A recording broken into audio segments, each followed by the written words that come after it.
Greetings everyone, I'm Adam Harriton. Welcome to the woods of Pennsylvania. Right now I'm hanging out in a pretty special place. I'm in an area that contains older growth trees. So I first heard about this place many months ago when I was reading about old growth or older growth trees in Pennsylvania, and I heard that there were older growth oaks growing here. Some oaks over 150 years old, some even over 200 years old. I came here, I saw the trees, I fell in love with the trees, I fell in love with the place, and I thought I gotta come back and show you what this place looks like. That's why I'm here today.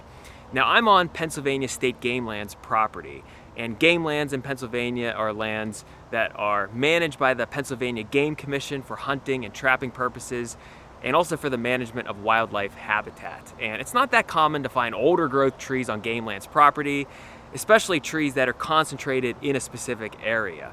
And in fact, you don't really see that across Pennsylvania because most of these trees were logged out in the 1800s and early 1900s. That's why this place is special. It's Pennsylvania State Game Lands property, and I'm finding older growth oaks. So let me go show you what these trees look like. Okay, so check out the size of this tree right here. This is one of the bigger trees on the property. And I want to tell you up front that I'm not going to spend too long on any one particular tree so that we can move through many of them. I don't want to turn this video into a half-hour or hour-long video, although I'm sure some of you would like a half-hour or hour-long video on older growth trees. Maybe one day I'll get to that. I also want to mention that you're probably hearing a lot of road noise.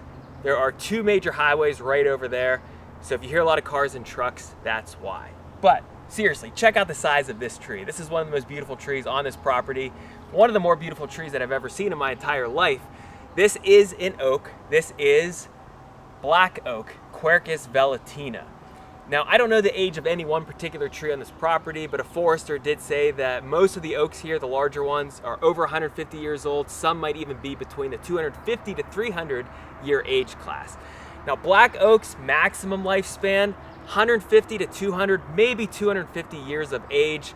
So this is definitely over 100 years old. I wouldn't be surprised if it's in the 150 to 200 year age class, which would make this an old growth black oak, a really special find, especially on game lands property. Now check out that other big tree over there. It's a little smaller. Do you think it's the same species or a different species? So the bark is lighter. That's a white oak, Quercus alba. You can see the darker bark of this black oak right here. Now white oaks can live to be twice as old on average compared to black oaks. And white oaks can be 200 years old, 300, 400, maybe 500 years maximum age. I don't think that tree is that old. I wouldn't be surprised though if it's over 125, maybe 150 years old. Another pretty special find on this property. And it's great to see two big giant oaks growing side by side. Okay, so here's another big oak tree. This one is more closely related to the first oak that we talked about, black oak, than white oak, in that this oak is in the same section of oaks as black oak. So here in Pennsylvania, our oaks are divided into two sections. We've got the red or black oak section, and we've got the white oak section. So black oak belongs to the red or black oak section, white oak belongs to the white oak section. This tree belongs to the red or black oak section of oaks. This tree is confusingly called red oak, but to be more specific, we can call this northern red oak, Quercus rubra. Now this tree, on average, grows to an age between black oak and white oak. So I mentioned black oak, typically 150, 200, maybe 250 maximum lifespan. White oak, 400, 500 years old. This one, on good quality sites, as long as it remains undisturbed, no major diseases take it out, or nobody comes and chops this thing down, or a windstorm doesn't knock it over, 300 years, maybe 350. Now this tree right here, this specific one, maybe 150 years old, maybe even older than that. And now that I'm seeing three different oaks on this property, I can kind of tell a little bit about this forest. This forest is a mesic or a mesic forest, meaning it requires a moderate amount of moisture. And I know that because I'm seeing red oak, which is a mesic or a mesic species. I'm seeing white oak, which can be mesic or mesic, and black oak, which can be.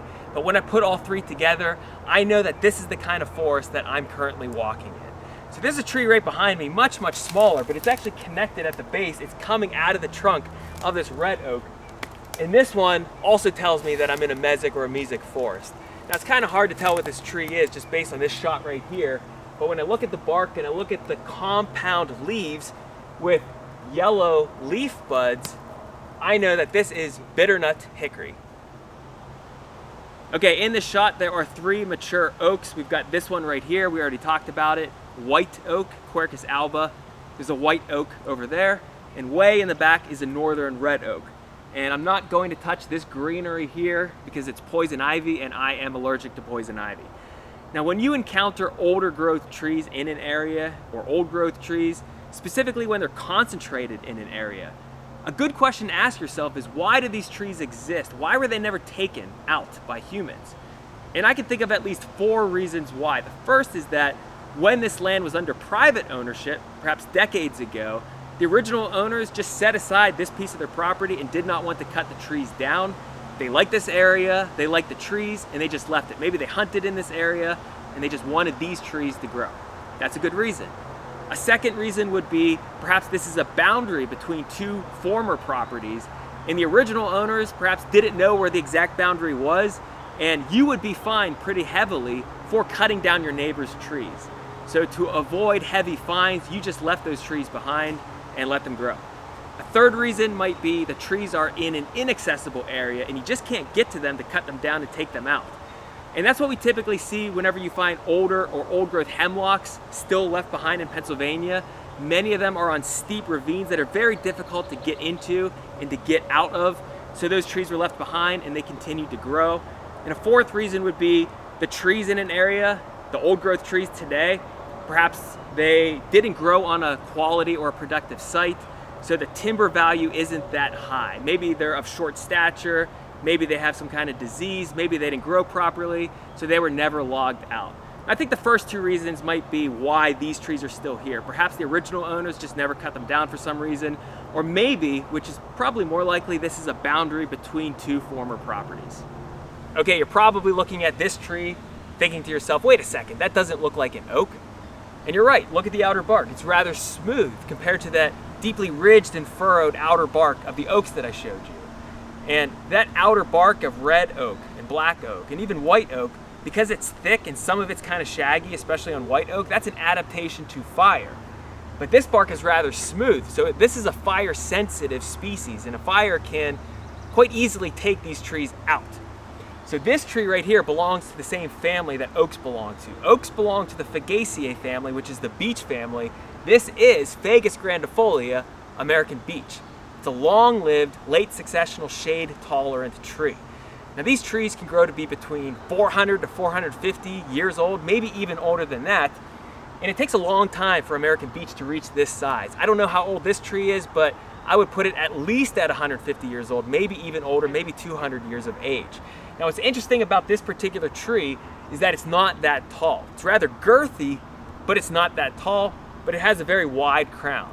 Now interestingly, this particular tree right here is showing signs of a newer disease in the United States that showed up about a decade ago. It's called beech leaf disease, and researchers think that a nematode or a nematode is responsible or partly responsible for beech leaf disease. And the telltale sign is this banding pattern on the leaves, and the leaves also feel thick and leathery, and it can be a very fatal disease. So not only does the big tree show signs of beech leaf disease, but these saplings and these suckers coming out from this tree also show signs of beech leaf disease. Okay, real quick, rapid fire. Just want to show you 4 more mature oaks before we eventually wrap up this video.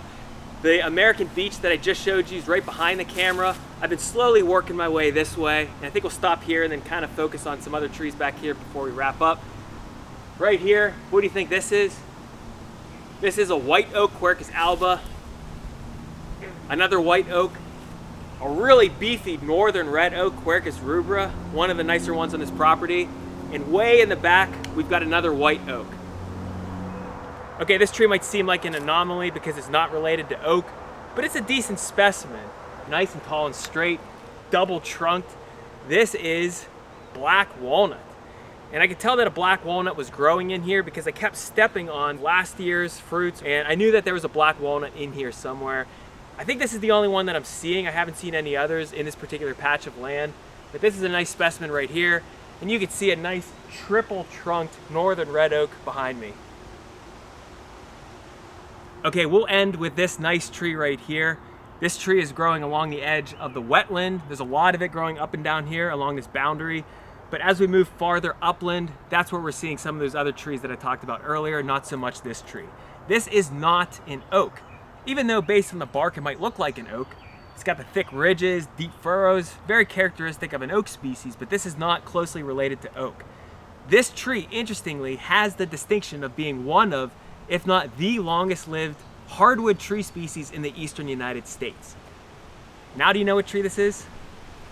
Well, this is black gum Nyssa sylvatica, and this tree can grow to be 600 years of age, 650, even older than that. Now, I'm not saying this tree is even close to that age, but if things go well for this tree, it'll be here for many centuries to come. Okay, so I hope you enjoyed walking this Gamelands property with me today.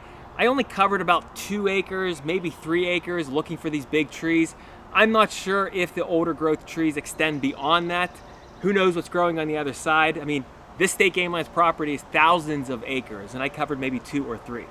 Now, I'm not saying all those old growth trees continue and continue and continue. I think they're just concentrated in this area, but what an area to explore.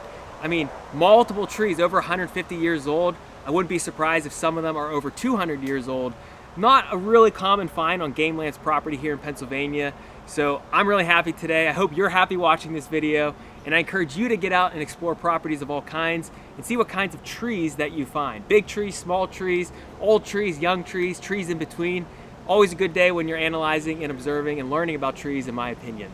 Thank you so much for watching this video. I hope you enjoyed it. I hope you learned something. If you want to stay in touch, please subscribe to the Learn Your Land YouTube channel and head on over to learnyourland.com and sign up for the email newsletter so that we can stay in touch. Thank you again for watching. Hope you didn't mind the highway noise behind me. I'll see you on the next video.